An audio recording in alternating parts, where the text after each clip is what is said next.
Entreprendre hors des normes est le podcast dédié aux femmes entrepreneurs qui désirent faire la différence par leur différence. Je suis Anne-Valérie Raucourt. Depuis 2010, j'accompagne les femmes originales et ambitieuses qui veulent se créer une vie riche et libre par la voie de l'entrepreneuriat. Si tu désires casser les codes, créer ta propre recette du succès et développer un business florissant au service de ta vie et de la vie, tu es ici chez toi. Dans le podcast Entreprendre hors des normes, je te dévoile, avec authenticité, profondeur et humour, des stratégies audacieuses, des approches mindset décalées et parfois même une vision perchée pour que ton business soit ton espace d'expansion. Ici, on célèbre ensemble la puissance des femmes qui osent assumer leur singularité, exprimer leur plein potentiel et laisser leur empreinte. Bienvenue dans ce nouvel épisode du podcast Entreprendre hors des normes. Aujourd'hui, on va parler de vente. Et si tu veux augmenter tes ventes d'ici la fin de cette année, et bien sûr aussi te créer une nouvelle année 2025 extraordinaire en termes de vente, tu vas adorer cet épisode. Alors, entendons-nous bien? Tu me connais? Je ne vais pas te donner le dernier script de vente à la mode qui va te permettre de quintupler tes ventes en un mois. Je ne crois pas du tout qu'un script te permet de créer la connexion. La connexion qui va induire la décision, qui va créer l'achat. Encore tout récemment, d'ailleurs, je me suis retrouvée dans un appel de vente où j'étais la potentielle cliente et j'ai vu, mais gros comme une maison, un building massif, le script de vente. Il n'y avait aucune écoute, aucune attention, aucune présence, aucun intérêt pour qui j'étais. Juste un script de vente qui était déroulé de manière mécanique, sans aucune intelligence, sans même aucun bon sens. Ça m'a révulsée, bien entendu. Pour moi, c'était totalement répulsif, impossible d'acheter dans cette expérience. Et pourtant, c'est quelqu'un que je connais, donc je m'attendais à un petit peu plus de fluidité et d'attention. Et en plus, quelqu'un qui est entrepreneur depuis des années, mais qui est encore dans ce monde ancien du marketing où on applique le script de vente. Évidemment, on ne veut pas infliger ça à nos clients. Et tu me connais, tu sais que j'aime offrir des perspectives nouvelles, décalées, faire un pas de côté, ce qui va vraiment toucher, ce qui va transformer en profondeur ta posture et tes résultats. Et c'est vraiment mon intention ici dans cet épisode. On va partir d'une perception de la vente qui est très répandue, qu'elle soit formulée ainsi ou inconsciente, qui est autour du fait que vendre, c'est prendre. Vendre, ça serait ce moment fatidique où tu vas avoir à demander, voire à quémander et à prendre de l'argent à l'autre. Évidemment, on n'a pas envie de prendre quoi que ce soit à l'autre, surtout de l'argent avec toutes les croyances, les tabous, etc. qui gravitent autour de l'orbite de l'argent. Récemment, je coachais une cliente dans Sacré-Bise et elle me disait qu'elle était embarrassée, que son webinaire dure trop longtemps, elle voulait pas que ça dure plus d'1 heure, 1h30 max, parce que ça allait prendre du temps aux participants. Et qu'en plus, elle allait leur proposer son offre, donc elle allait leur prendre de l'argent et leur prendre du temps sur le webinaire. Et donc, elle voulait pas de ça. Donc, évidemment, on est allé explorer pour retourner la notion de je ne prends rien, je donne, je propose, j'invite, j'offre. Quand on pense qu'on va nous prendre quelque chose, comment est-ce que c'est pour nous? Évidemment que c'est désagréable. Évidemment que ça crée un repli, un retrait, une contraction. Comme ce que je disais, que j'ai vécu moi dans cet appel de closing là, où j'avais juste envie de raccrocher le téléphone. Alors évidemment, tu veux pas faire subir ça aux autres, ce que tu détestes qu'on te fasse vivre à toi. Maintenant, je veux ici replacer la vente dans le processus de la chaîne de valeur que je transmets à mes clientes, aussi bien dans Sacré-Bise que dans le cercle hors des normes, où là, on va vraiment dans la dentelle, puisque ce sont des entrepreneurs pour qui les fondations sont déjà solides. Elles sont souvent en réinvention, et c'est intéressant de le voir, mais il y a des fondations solides. Bon, on peut vraiment aller ciseler ce principe de la chaîne de valeur. Si on regarde cette chaîne de valeur, il y a 3 stades. Quand on la regarde vraiment de manière ultra simplifiée, là, je veux vraiment revenir avec toi sur les fondamentaux.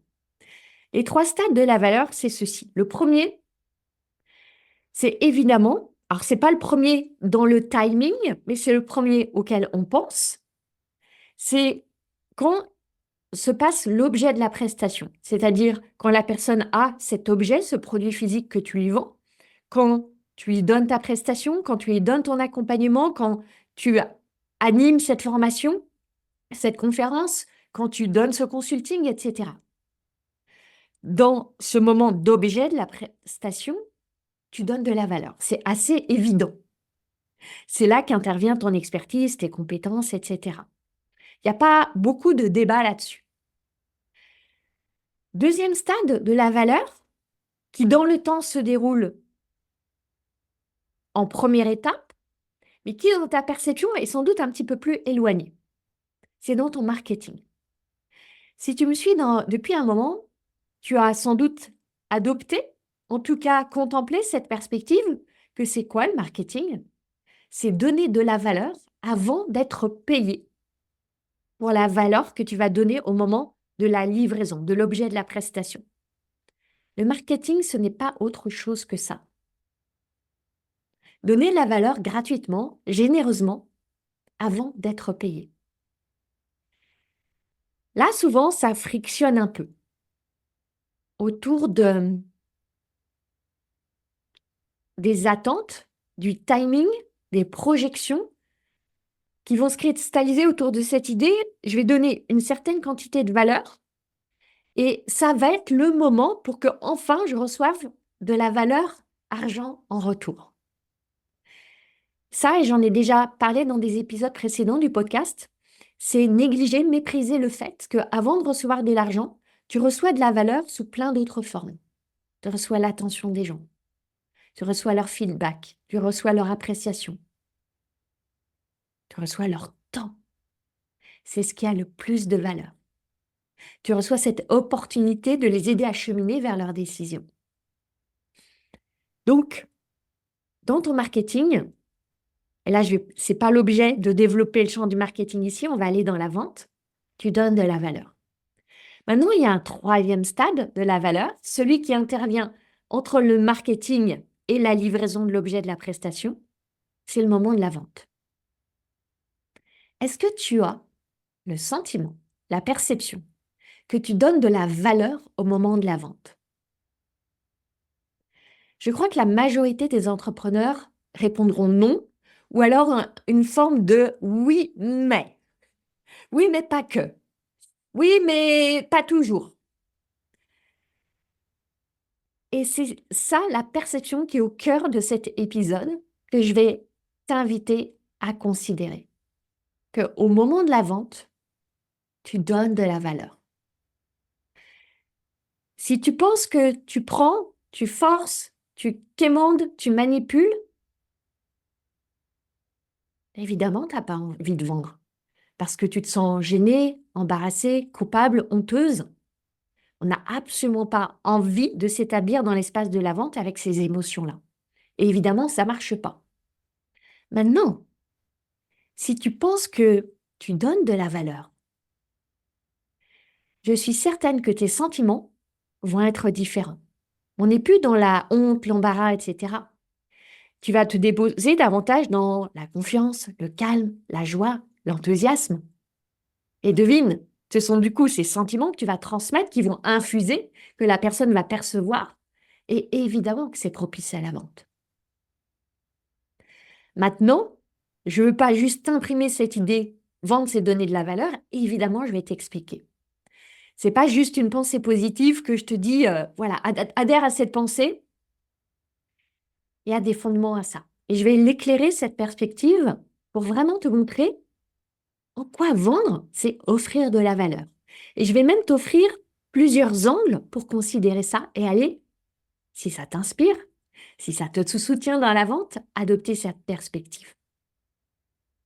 Pour commencer, je vais t'inviter à te demander, au moment de la vente, qu'est-ce qui se joue? Qu'est-ce qui fait que tu vends? Qu'est-ce qui fait que la personne achète? Qu'est-ce qui fait que la transaction se fait? Si on regarde de manière très simple, c'est quand elle a pris la décision d'acheter. Tu vends quand elle a pris la décision d'acheter. Tu me suis? Donc, ton rôle, c'est d'aider cette personne à prendre cette décision d'acheter. C'est posé, maintenant on va prendre de la hauteur. La trajectoire de ton business, elle est faite de toute une suite de décisions. C'est vraiment le fruit d'une décision, puis une autre, puis une autre, puis une autre, que tu vas prendre pour certaines consciemment, pour d'autres totalement inconsciemment. Et qu'est-ce qui se passe quand tu procrastines, quand tu tergiverses? Tu décides de ne pas décider. C'est aussi une décision. Je parle très souvent de l'importance des décisions dans d'autres épisodes du podcast. On est d'accord, ce sont tes décisions, alors pas juste des décisions, les décisions suivies d'actions qui créent tes résultats. Si je prends un autre exemple, là on était dans le business, on va prendre l'exemple de la perte de poids. J'utilise très souvent cet exemple-là parce que ça parle tellement. Si tu veux perdre du poids, c'est une suite de décisions qui va permettre ça. Tu le sais très bien. Tu vas décider de changer des habitudes. Tu vas décider de manger différemment. Tu vas décider de bouger plus. Tu vas décider de prendre soin de tes émotions, etc., etc. Simplement, si tu veux déménager, si tu veux partir en vacances, tout dans ta vie est le fruit de tes décisions. Bien sûr, il y a des facteurs externes qui entrent en jeu. Mais avec exactement les mêmes facteurs externes, chaque individu va créer des résultats différents. Selon quoi? Ses propres décisions face aux circonstances extérieures. Donc, on est d'accord, tes décisions façonnent le cours de ta vie. Donc, maintenant, revenons au moment de la vente. J'ai pris un petit détour pour te mener là où j'ai envie qu'on aille ensemble. Au moment de la vente, tu facilites simplement une prise de décision. Bien sûr, selon ce que tu vends, cette décision va avoir plus ou moins d'impact sur la vie de la personne. On est d'accord. Si tu vends un savon ou un accompagnement pour traverser un deuil, l'impact n'est pas le même, a priori. Néanmoins, quel que soit l'objet de la vente, dans ce processus de la vente, tu guides un processus de décision. Et cette décision, elle fait partie de cette chaîne de décision qui s'inscrit dans la vie de la personne. Donc, tu l'engages en fait à affermir sa capacité à décider dans le moment de la vente, mais au-delà du moment de la vente. Pour des personnes pour qui, de manière générale, décider est très difficile, je pense par exemple à mon fils qui a toujours des difficultés à prendre des décisions, ou à ma sœur qui sont des balances en signe du zodiaque, ça peut être un lien, je ne sais pas.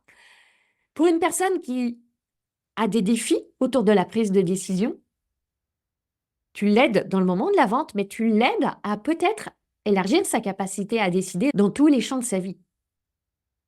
Tu l'invites à se relier à ce qui compte vraiment pour elle, à identifier ses propres obstacles internes, à affirmer ses désirs, à se relier à qui elle est. Et bien sûr, à changer des choses dans sa vie, à se changer. Tu l'invites à faire un premier pas sur son chemin, peut-être sur un nouveau chemin. Tu as en fait cette responsabilité d'encourager ce premier pas. Et ça, c'est pas rien, c'est même beaucoup. Une autre perspective que je veux t'offrir, c'est que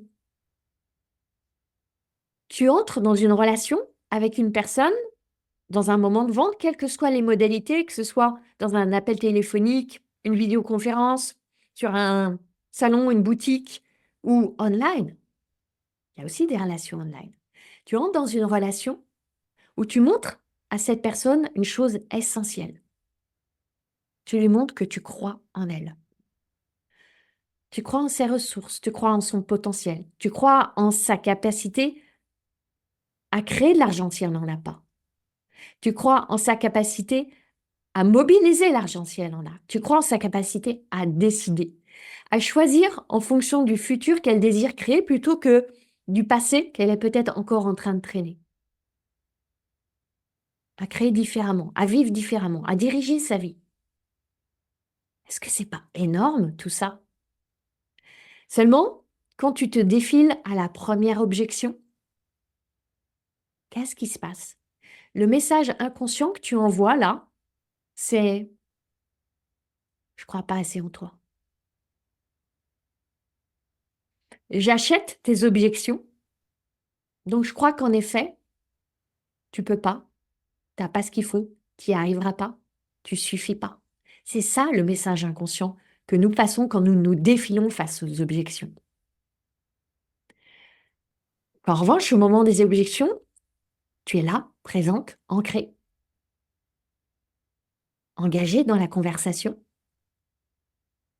Ce que tu dis, c'est je crois en toi, on continue, on y va. Tu vois la personne au-delà de ses limitations actuelles. Et quel cadeau lui faire? Je t'offrais encore une autre perspective. Au moment de la vente, tu as la possibilité d'offrir une immense valeur à la personne en répondant à une question que plein de gens se posent et qui souvent n'est pas formulée comme ça. Quand une personne a un problème, quand elle se sent bloquée, quand elle n'a pas ce qu'elle veut, quand elle est dans la confusion, le brouillard, quand elle se sent empêtrée, quand elle a l'impression de régresser dans sa vie, il y a une question qui inconsciemment tourne souvent dans sa tête. C'est pourquoi? Pourquoi ça? Pourquoi moi? Pourquoi maintenant? Pourquoi à moi? Cette personne, elle veut comprendre. D'autant plus si elle a essayé des choses et que ça n'a pas marché, voire qu'elle a le sentiment d'avoir encore rétro-pédalé après avoir essayé des solutions diverses.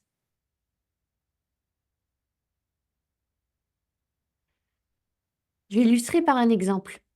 Imagine que, par exemple, tu as des douleurs aiguës dans le dos et tu as essayé ostéo, kiné, approche énergétique, huile essentielle, antidouleur, et les douleurs persistent.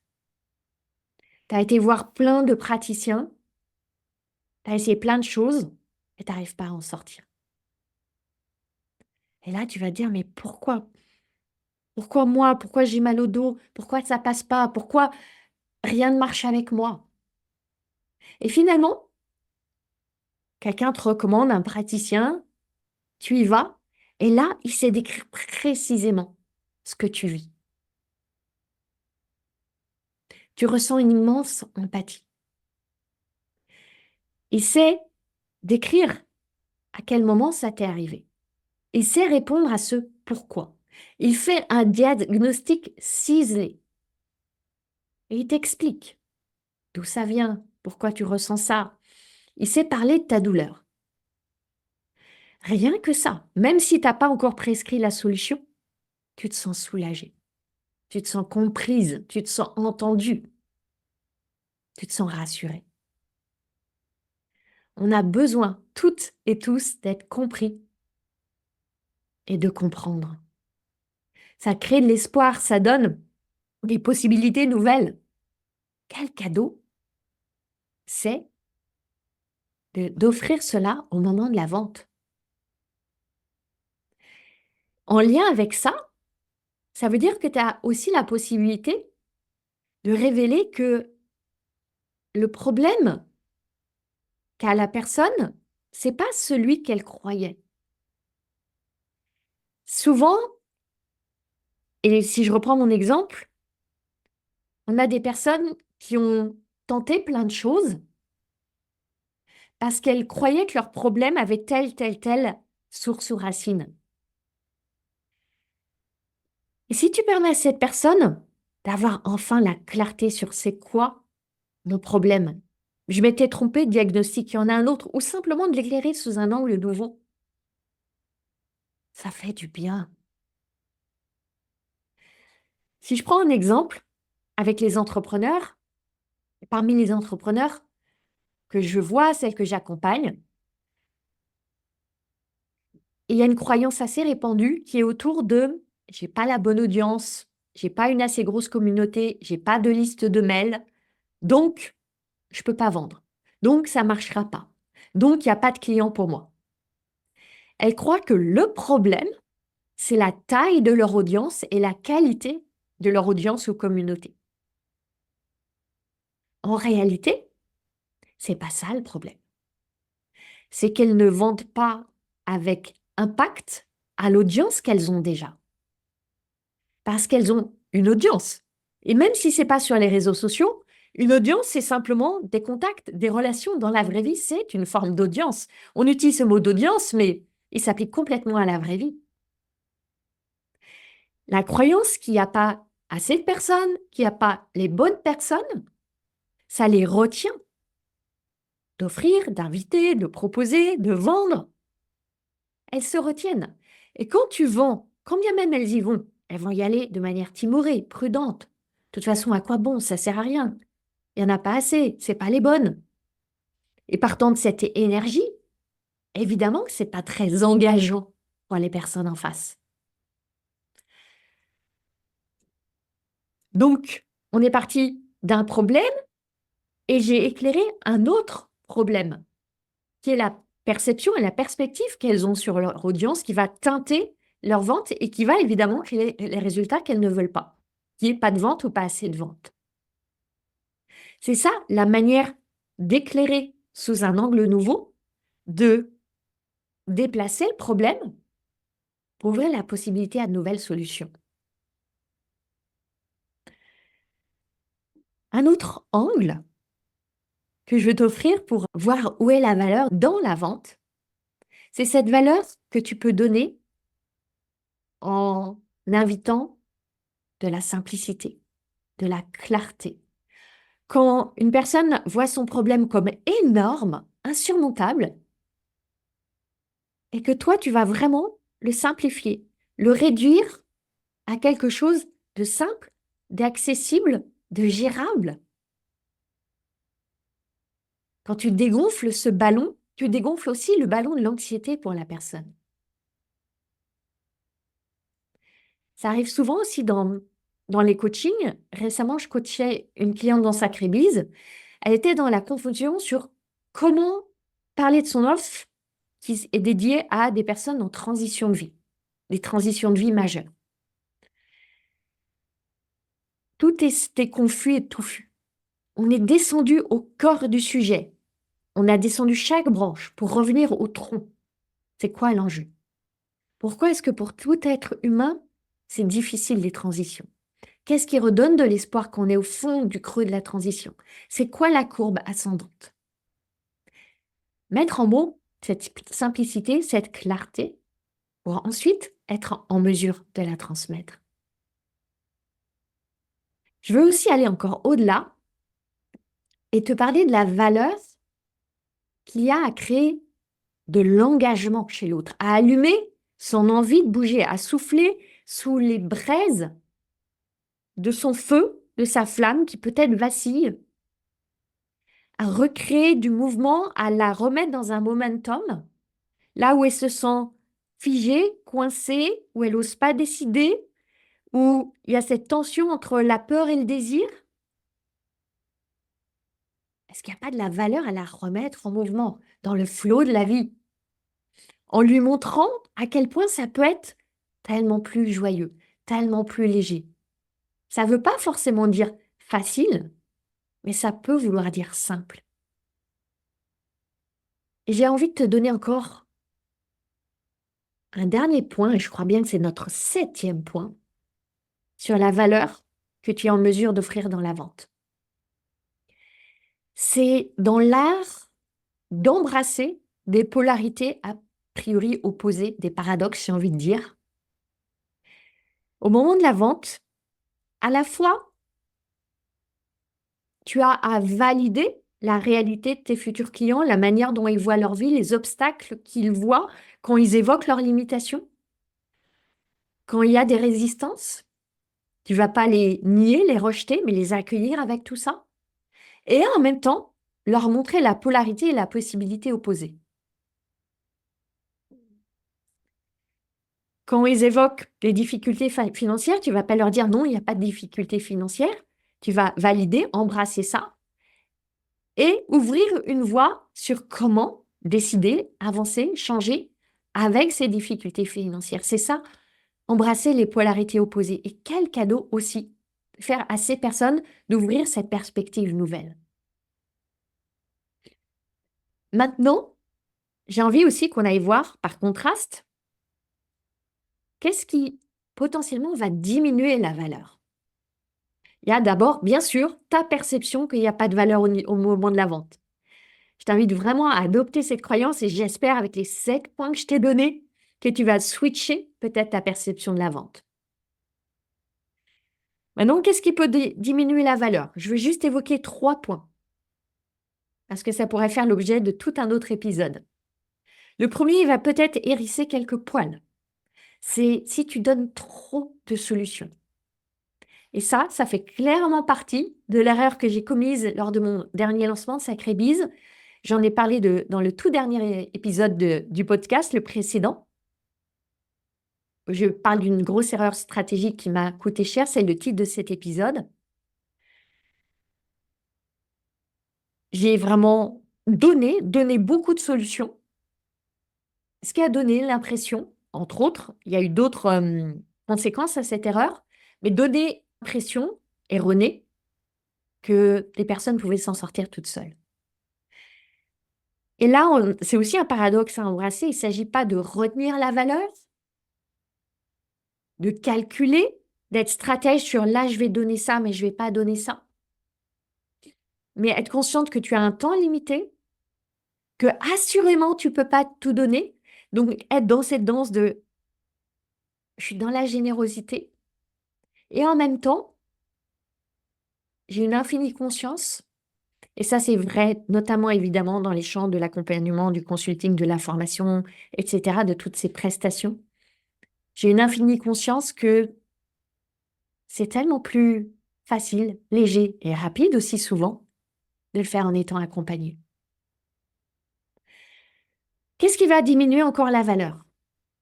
Et ça c'est une erreur que je vois souvent, c'est quand tu montres que ce que tu proposes est super complexe, que c'est extrêmement sophistiqué, que c'est très dur. Et ça, c'est peut-être une stratégie que tu as apprise pour mettre en avant ton expertise, montrer que tu es vraiment au-dessus, que tu as une super autorité, que tu navigues dans un espace où il n'y a que toi qui sais, et donner le sentiment que sans toi, on ne peut pas s'en sortir. Récemment, je coachais une cliente dans Sacré Bise et elle accompagne des entrepreneurs qui veulent optimiser le SEO de leur site web. Et elle me disait que elle avait du mal à convertir les personnes qui venaient à elle, de les faire passer de l'appel de vente à devenir cliente.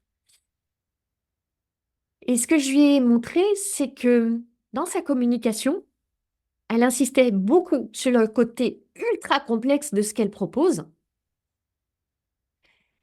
Et ça induit quelque chose chez les personnes qui est de dire oh, mais si c'est si complexe, je vais jamais y arriver, ça va me demander du temps, ça va me demander de l'énergie et j'ai pas envie. Ça va à l'encontre des biais du cerveau qui veut que ce soit plaisant, facile, léger et rapide. Donc attention à cette injonction qui est montrer que c'est super compliqué ce que vous faites pour donner aux gens envie d'acheter chez vous. C'est vraiment à double tranchant. Dernier point de diminution de la valeur que je vais évoquer là, il va piquer un peu. C'est quand tu es dans une phase de vente, de lancement par exemple, tu vas limiter la fréquence et l'intensité des points de contact. Donc, réduire ta capacité à créer des relations. Concrètement, comment ça se manifeste? C'est quand tu te dis que tu vas pas trop envoyer de mails, pas trop poster, pas trop faire d'offres, pas trop vendre parce qu'il faut pas déranger, faut pas harceler. Qu'est-ce que les gens vont penser? Alors oui, il y a des gens qui vont être dérangés. Il y a des gens qui vont pas aimer si tu envoies plus de mails que d'habitude. Et en même temps, il y a ce mail, ce post, ce message, cette phrase, ce mot qui va créer le déclic, qui va faire la révélation, qui va emporter la décision. Peut-être que ce 10e mail, ça sera le premier qu'une personne lira, parce qu'elle n'était pas dans ta liste de mails avant, elle est arrivée, et c'est le premier qu'elle va lire de toi. Il y a tellement de phénomènes qui vont se passer.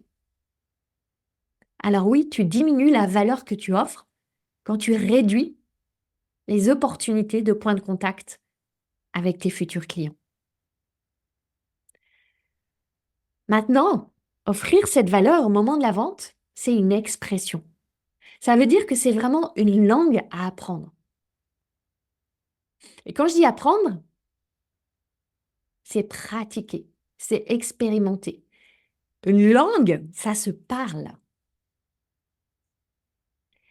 Je ne veux pas développer cette idée parce que j'ai vraiment envie, pour le prochain épisode du podcast, de développer cette idée autour de qu'est-ce que ça requiert de vendre une nouvelle offre.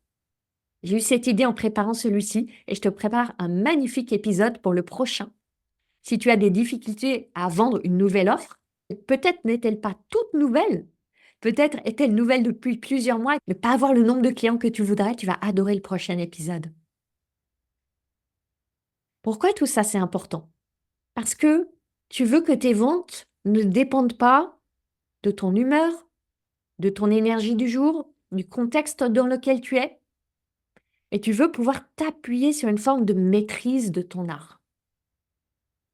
Et cette maîtrise de ton art, elle est faite de tellement d'ingrédients. Il y a des ingrédients techniques, tactiques, stratégiques. Il y a avant tout le socle de ce qui s'expérimente en toi. Et dans tout ce processus, ce qui est intéressant, c'est que c'est ta perception de toi-même en tant que vendeuse, et je mets des gros guillemets. J'ai envie plus de te dire d'artiste que tu fais évoluer. Et ça, je trouve ça passionnant. Et toute cette perspective, je vais terminer avec ça, qui est focalisée sur la valeur. Ça éclaire aussi le phénomène et l'importance des lancements. C'est quoi un lancement? C'est simplement une période de temps limitée pendant laquelle tu vas proposer une offre. Il peut y avoir une perception biaisée où lancement, tu te dis, c'est pour une nouvelle offre. Non. Lancement, c'est pour une nouvelle ou une ancienne et voire très ancienne offre. Ça n'a rien à voir avec l'ancienneté de l'offre. Ça a tout à voir avec une fenêtre de décision que tu crées pour tes clients, pendant laquelle tu donnes un maximum de valeur. C'est tout ce qu'on a vu dans cet épisode. Aussi un espace énergétique spécifique que tu ouvres et où tu t'engages pleinement d'abord toi pour leur donner envie de s'engager. Et tu te crées une possibilité de concentrer la valeur massivement dans un focus que tu peux difficilement avoir tout le temps.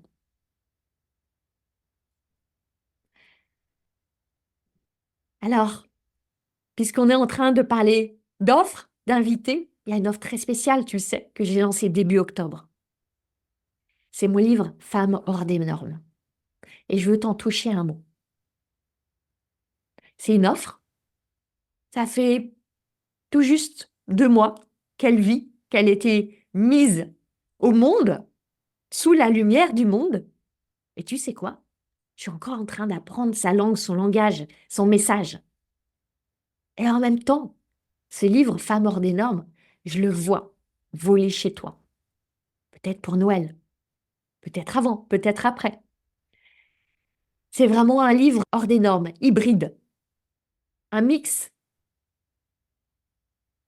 de livres business, d'autobiographie, de livres de dev perso, de plein de choses, avec plein de cadeaux dedans, des exercices, méditation, des interviews. avec 2 personnes très chères à mon cœur, mon mari et mon fils. Ce sont des cadeaux qui sont offerts dans le livre. À aucun autre endroit, tu trouveras une interview avec mon mari ou avec mon fils.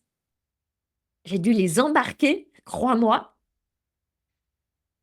Et ce livre, il a vraiment pour vocation à t'aider à prendre ta place, à rayonner, à assumer qui tu es, à oser ton expression et à aimer cela et à expérimenter la joie sur ce chemin.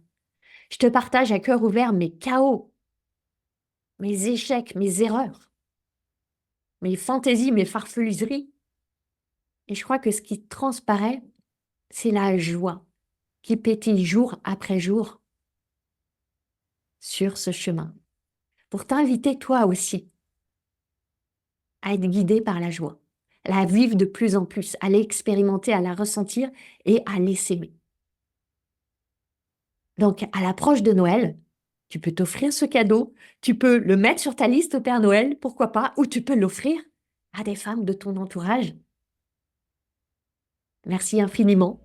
Je te souhaite une merveilleuse suite de semaine et on se retrouve la semaine prochaine pour un magnifique épisode autour de l'offre. Comment lancer une nouvelle offre.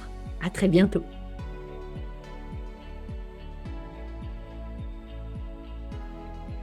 Ma mission, c'est d'aider les femmes comme toi à se lâcher la bride pour lâcher les fauves. Si tu aimes ce podcast, tu vas adorer la formation que je t'offre.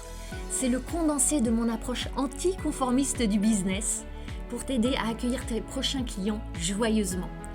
Reçois cette formation gratuitement en cliquant sur le lien dans les notes du podcast. Je jubile déjà en pensant à tout ce que tu vas réaliser.